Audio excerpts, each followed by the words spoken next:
E eu convido você que está nos assistindo aí na sua casa, aonde você estiver, a abrir sua Bíblia comigo.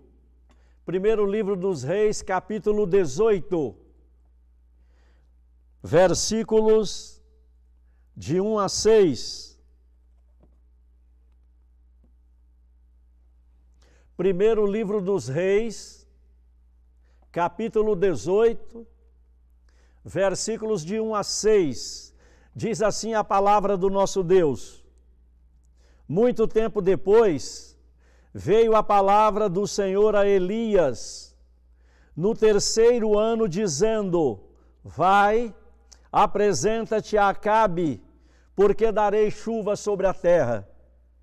Partiu, pois, Elias a apresentar-se a Acabe, e a fome era extrema em Samaria.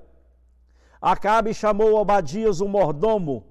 Obadias temia muito ao Senhor, porque quando Jezabel exterminava os profetas do Senhor, Obadias tomou 100 profetas, e de 50 em 50 escondeu numa cova, e os sustentou com pão e água.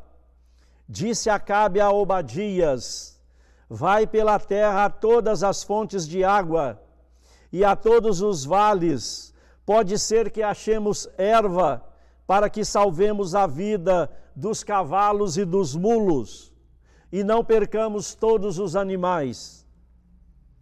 Repartiram entre si a terra para a percorrerem. Acabe foi à parte por um caminho, e Obadias foi sozinho por outro. A nossa Bíblia, ela é teocêntrica. Deus está no centro e não o homem. O nome de Deus ocorre 4.123 vezes em todas as Escrituras. O nome Senhor, com S maiúsculo, aparece mais de 7.000 vezes. Só nos livros de 1º e 2º Reis aparece o nome Senhor 780 vezes. De Gênesis a Apocalipse, Deus fala com o homem, Deus dialoga, Ele toma decisões, Ele salva, Ele dá ordem, Ele ordena, Ele corrige, Deus pune o pecado e recompensa a obediência. E eu concordo com Raymond Dillard, americano, faleceu em 1993, e ele disse o seguinte, o professor do Seminário Teológico de Westminster, e Raymond Dillard disse: compreender a relação entre o Antigo e o Novo Testamento é, talvez, a chave mestra que abre a porta para compreender toda a Bíblia. O Deus do Antigo e do Novo Testamento, que se revelou a Israel, que se revelou a Elias, a Eliseu, é o mesmo Deus que encarnou em Jesus Cristo. E o escritor aos Hebreus, no capítulo 13, ele disse assim que Jesus Cristo é o mesmo ontem, hoje e será eternamente. Meus amados, o caráter de Deus, os seus atributos, a sua misericórdia, a sua graça, o seu amor, a santidade de Deus, o seu poder para intervir a favor dos seus filhos, não sofreram nenhuma alteração, não sofreu nenhuma mudança, não aumentou e nem diminuiu, porque em Malaquias capítulo 3 está escrito: porque eu, o Senhor, não mudo, por isso não sereis, não sois consumidos. Tiago capítulo 1, em Deus não pode existir, não há sombra de variação ou dúvida. Esse capítulo 18 de 1 dos Reis nós vemos Deus punindo o pecado de Acabe. Nós vemos Deus derrotando os falsos profetas. É Deus dirigindo e preservando a vida do profeta Elias.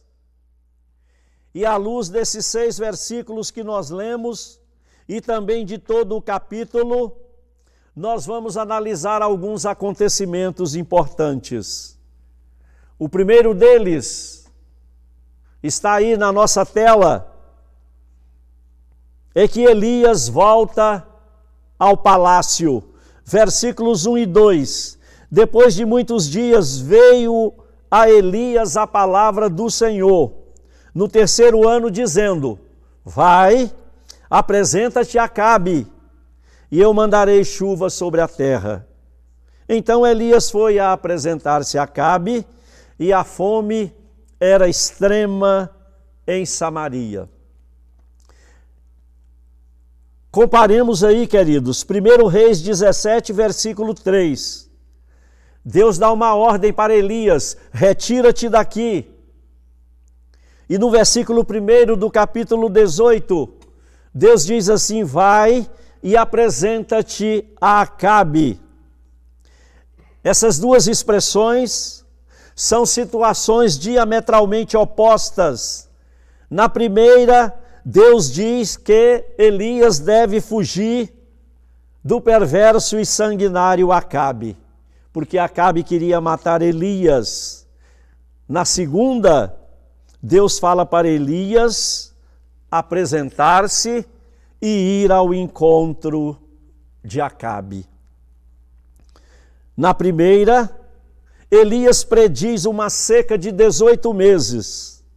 Na segunda, é para Elias dizer a Acabe que a chuva vai voltar. No verso 2 do capítulo 18, Elias não questiona, Elias não murmura, não reclama, mas Elias obedece a Deus. Meus amados, o mesmo Deus que sustentou Elias em Querite, no capítulo 17, o mesmo Deus que sustentou Elias em Sarepta, é o mesmo Deus que não vai permitir que Acabe e Jezabel toquem em um fio de cabelo do profeta. E eu imagino Deus dizendo a Elias: eu te guardarei, Elias, jamais eu te abandonarei. E isso se cumpriu, Deus guardou a vida de Elias, tanto é que o profeta não morreu, ele foi arrebatado aos céus. Em Hebreus capítulo 13, Deus diz assim: não te deixarei, jamais te desampararei. E essa promessa, ela nos dá a certeza da presença contínua de Jesus entre nós. Essa promessa não tem prazo de validade, ela não está em um baú das promessas esquecidas. Essa promessa está em vigor hoje e estará, meus queridos, até a consumação dos séculos. Essa promessa foi feita a Josué em Deuteronômio capítulo 31. Foi feita também a Salomão em 1 das Crônicas capítulo 28. Pouco antes de Jesus subir aos céus, em Mateus 28, ele deixou essa mesma promessa para você e para mim. Estou convosco todos os dias, até a consumação dos séculos. Que privilégio, que bênção, meus amados, ter a certeza de que Jesus está conosco sempre. Ele está aqui nesse momento, Ele está aí junto de você também. Mas tem aí um segundo acontecimento importante, Cleilton, que Obadias esconde 100 profetas. Veja os versículos de 3 a 5. Acabe chamou a Obadias o mordomo. Obadias temia muito ao Senhor, pois sucedeu que, destruindo Jezabel os profetas do Senhor, esse Obadias, ele toma 100 profetas e os escondeu. Ele dividiu esses profetas em 2 grupos, 50 numa caverna e 50 em outra. E durante toda a seca, ele sustentou esses profetas com pão e água. Nós não podemos confundir esse Obadias aqui com o profeta Obadias, do livro que leva o seu nome. E vejamos aí 3 aspectos na vida desse Obadias que são dignos de ser imitados por nós. Primeiro, Obadias, ele era um servo temente a Deus. O nome Obadias significa servo de Deus. Temente não é ter medo. Temente significa ser respeitoso, que reconhece os atributos de Deus, que tem reverência e honra o nome de Deus. Veja que maravilha, uma promessa do Salmo 112. Aleluia! Como é feliz o homem que teme o Senhor e tem grande prazer em seus mandamentos. Segunda qualidade de Obadias, ele era leal ao seu patrão. Ele era leal a Acabe. Ele era mordomo, ele era encarregado, ele era o administrador do palácio e de tudo que o rei possuía. Obadias era a pessoa mais próxima do rei. Ele cuidava da alimentação e da bebida do rei. Era o homem de confiança de Acabe. Obadias está inserido em Efésios capítulo 6, naquele texto de patrão e empregado. Servos, obedecei a vosso Senhor com temor e tremor, com sinceridade do vosso coração, não servindo à vista para agradar a homens, mas como servos de Cristo, fazendo de coração, servindo de boa vontade, certo que receberá isso outra vez do Senhor. Tem também aí uma terceira característica de Obadias, que é digna de ser imitado. Ele é bondoso, mesmo em tempo de crise. Jezabel mata os profetas de Deus, mas Obadias esconde, protege-os. E eu afirmo, é possível,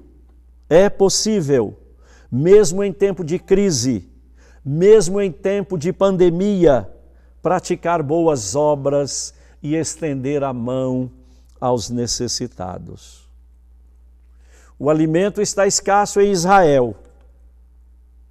A seca está castigando a nação por causa do pecado. Mas Obadias, ele toma 100 profetas e esconde 50 numa cova e 50 na outra, e sustenta durante toda a seca com pão e água. E aqui cabe um detalhe. Ao tomar essa atitude de esconder os profetas, Obadias estava arriscando a própria vida para salvar e proteger os profetas de Deus. Meus queridos, na vida cristã, algumas vezes nós corremos riscos e até perseguições. Exemplo, Priscila e Áquila arriscaram suas cabeças pela vida do apóstolo Paulo. E Jesus disse em Lucas capítulo 9, se alguém quer vir após mim, negue-se a si mesmo, tome a sua cruz e siga-me, pois quem quer perder a vida por minha causa, esse a salvará. E para ilustrar essa questão de correr riscos, o livro Refúgio Secreto, um clássico internacional da literatura evangélica, Corrie ten Boom, a protagonista do livro, Ela morreu em 1983, aos 91 anos. Ela nasceu na Holanda, uma mulher extraordinária, uma mulher de coragem. Durante a Segunda Guerra Mundial, ela livrou vários judeus da morte e da perseguição nazista, escondendo em um quarto, em seu casarão, arriscando a própria vida. Mas Corrie ten Boom pagou o preço. Ela foi presa com sua irmã, com seu pai, sofreu todo tipo de dor, injustiça e humilhação. Mas olha, pastor Glauber, tem um exemplo aí também de uma mulher extraordinária que aconteceu no ano passado, 2019. Outra mulher de coragem, Silmara Silva. Ela escondeu 50 alunos na cozinha da escola durante o massacre de Suzano, onde 2 atiradores entraram na escola atirando por todos os lados. E ela disse para os alunos: entrem aqui e deitem todos no chão. E assim ela livrou os 50 alunos daquele massacre. Queridos, a história está repleta de homens e mulheres de Deus corajosos. Obadias, ele é um servo fiel em meio à corrupção, em meio a um ambiente hostil e adverso. Mesmo assim, ele é bênção para o povo de Deus. Terceira característica, está aí o Cleilton, Obadias encontra Elias, é o terceiro acontecimento. Obadias, versículos 7 e 8, Obadias estava no caminho quando encontrou com Elias, reconheceu o profeta, prostrou-se com o rosto em terra e disse: é o Senhor mesmo. Sim, sou eu, Obadias. Vai dizer ao rei que eu estou aqui. Veja, queridos, Acabe ele quer matar Elias, mas Obadias ele honra o profeta. Obadias ele sauda Elias. Acabe chama Elias de perturbador de Israel, mas Obadias se refere a Elias como meu Senhor. Porque Acabe, ele buscava o seu próprio interesse, o interesse do seu próprio reino, mas centenas de anos antes de Jesus ordenar, Mateus 6,33, Obadias já buscava em primeiro lugar o reino de Deus e a sua justiça. A nação de Israel está vivendo uma crise sem precedentes e Acabe se preocupa com os animais, com as mulas. É importante se preocupar em ganhar a vida, em dar estabilidade à família, mas é mais importante ter um encontro pessoal com Deus. O japonês, Sr. Masaru Ibuka, faleceu em 1997, aos 89 anos. O famoso Cleilton, empresário bem-sucedido e fundador da Sony, pouca saúde, idade avançada.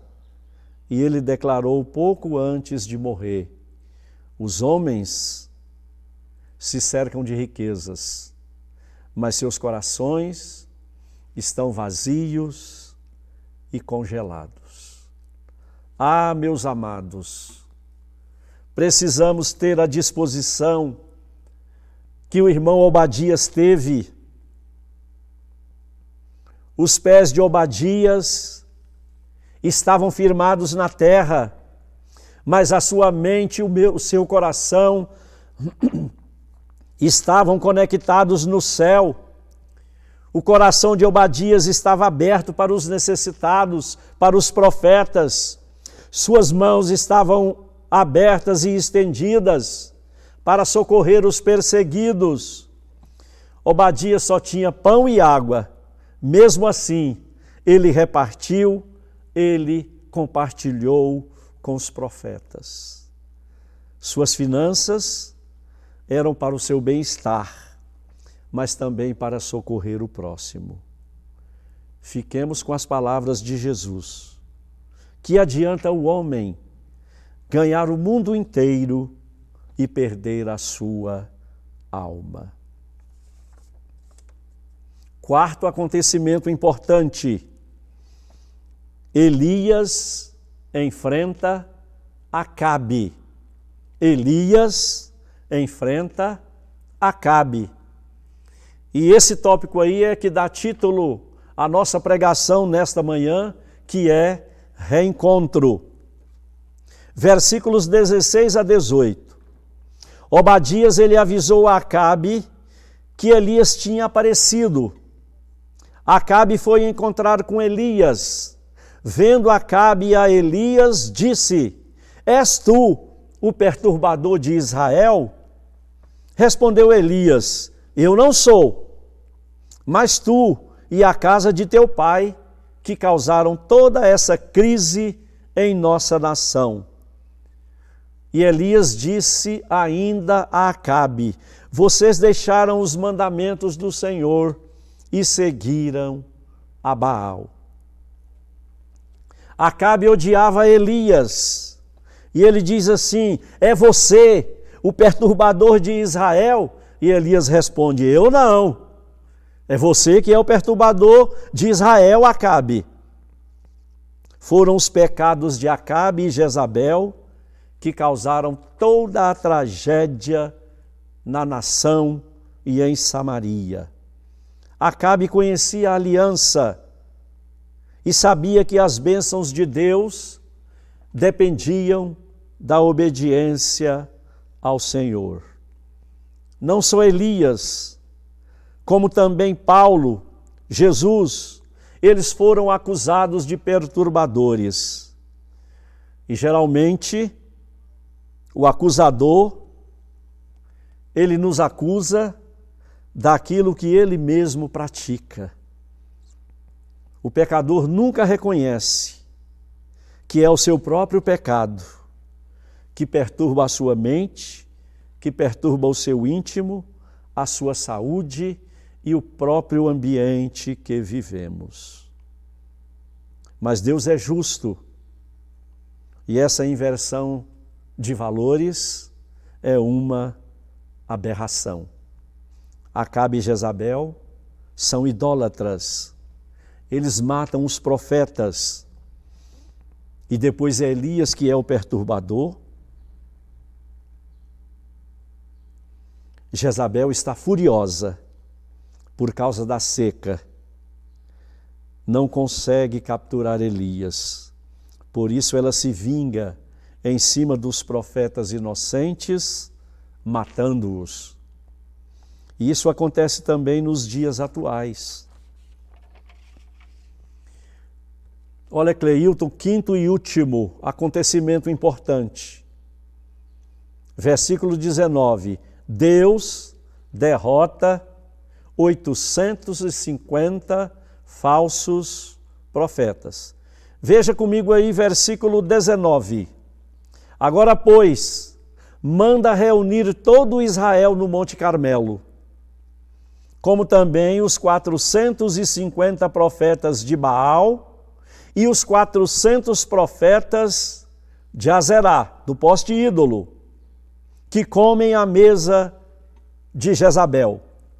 E o ponto fundamental do capítulo 18 é o confronto entre o Deus verdadeiro e os 850 falsos profetas de Israel. Elias não era o mandante. Elias estava no território dos inimigos de Deus. Parece até desproporcional. 850 profetas contra um profeta de Deus, que é Elias.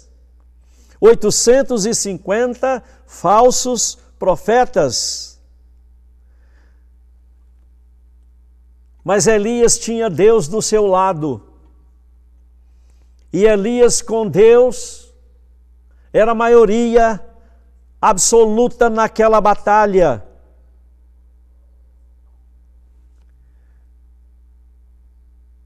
Elias está em lado oposto aos 850 profetas.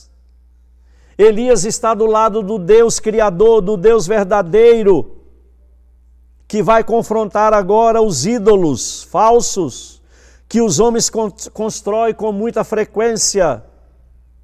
Meus amados, Baal, o Deus falso da chuva, da fertilidade, da plantação, esse Deus falso foi desmascarado, foi derrotado, foi envergonhado, porque na verdade Baal não existe.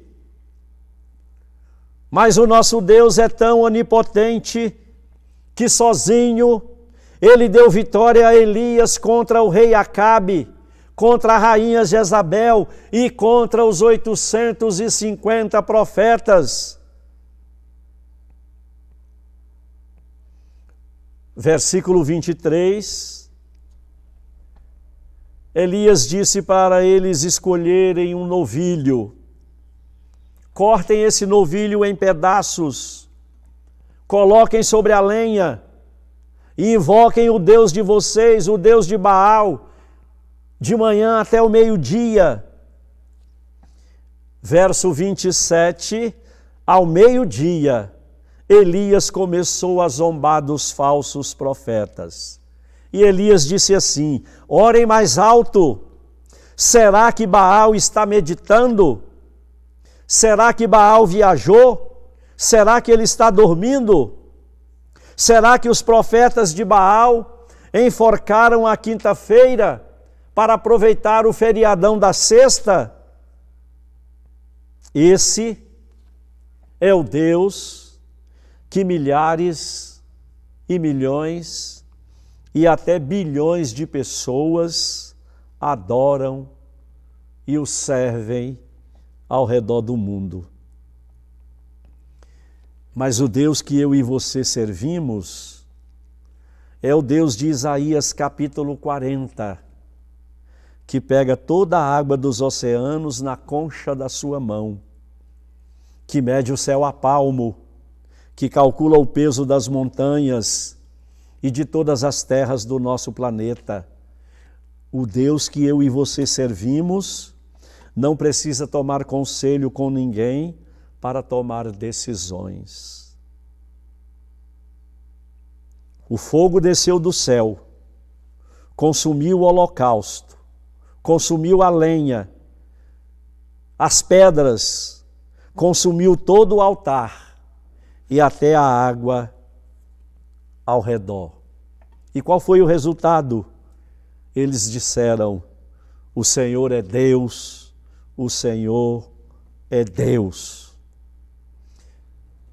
Queridos, encerrando, o Deus que eu e você servimos é o Deus do Salmo 31, que desfaz os laços armados para nós, que é a nossa rocha de refúgio, que é o nosso Salvador, que nos remiu, que nos libertou e nos salvou.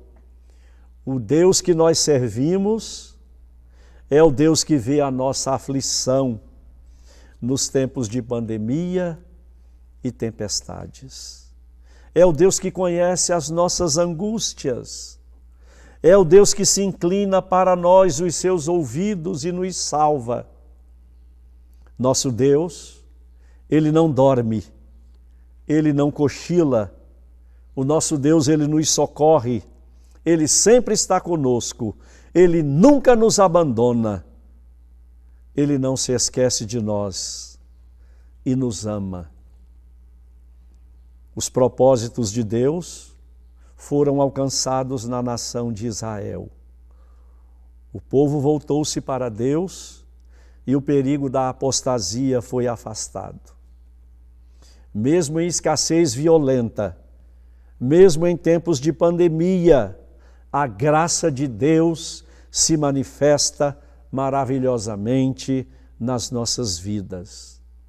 E olha que coisa tremenda! Em vez de Deus riscar a nação de Israel do mapa, Deus levantou um dos maiores profetas de Israel, o profeta Elias, para clamar em alto e bom som contra o pecado do povo. E esse texto nos prova de forma incontestável que só existe um Deus no universo, o Deus onipotente, Senhor dos exércitos, que opera sinais e maravilha. E eu faço uma última pergunta para você que está aí nos assistindo. E você responda essa pergunta para você e para Deus. Onde estão os Elias de Deus? Onde estão os Obadias de Deus?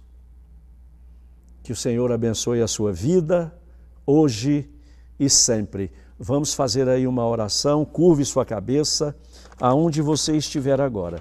Querido e eterno Deus, obrigado, meu Pai, pela Tua palavra, que foi lida, explicada e aplicada aos nossos corações.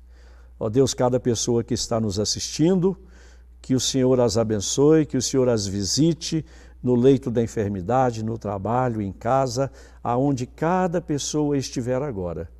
Que o Deus de Elias, que o nosso Deus, possa visitar cada coração nesta manhã, hoje e sempre. Deus os abençoe.